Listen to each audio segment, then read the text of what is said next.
பூரிக்கு எப்பயும் ஒரே மாதிரி உருளைக்கிழங்கு மசாலா சாப்பிட்டு போர் அடிக்குதுன்னு நினைக்கிறவங்க, உருளைக்கிழங்கையும், பச்சை பட்டாணியும் வச்சு இந்த மாரி குருமா செஞ்சு பாருங்க. டேஸ்ட் ரொம்ப சூப்பரா இருக்கும். இப்போ இத எப்படி பண்ணலாங்கிறத பார்க்கலாம்.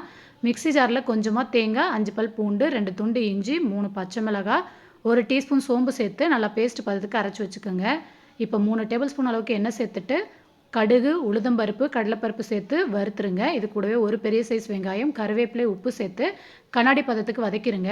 1/4 டீஸ்பூன் பெருங்காயத்தூள், 1/4 டீஸ்பூன் மஞ்சத்தூள் சேர்த்து நல்லா வதக்கிட்டு, அரைச்ச மசாலா சேர்த்து பச்சை வாசனை போக வதக்கிருங்க. இது கூடவே தண்ணி சேர்த்துட்டு, வேக வச்ச பச்சை பட்டாணி, வேக வச்ச 2 உருளைக்கிழங்க தோல் உரித்து மசிச்சுட்டு சேர்த்துக்கங்க. 1 டீஸ்பூன் கடலை மாவை தண்ணியில் நல்லா கரைச்சி சேர்த்துட்டு, கூடவே தக்காளி, தேவையான அளவு தண்ணி, உப்பு சேர்த்து நல்லா கலந்து விட்டு மூடி போட்டு ஒரு 10 நிமிஷம் வேக வச்சுட்டு, கடைசியாக கருவேப்பிலை, மல்லிச்செடி சேர்த்து நல்லா கலந்து விட்டு சூடான பூரியில் ஊற்றி சாப்பிட்டு பாருங்கள். டேஸ்ட்டு சொல்லவே முடியாதுங்க. செம்மையாக இருக்கும். ட்ரை பண்ணுங்கள்.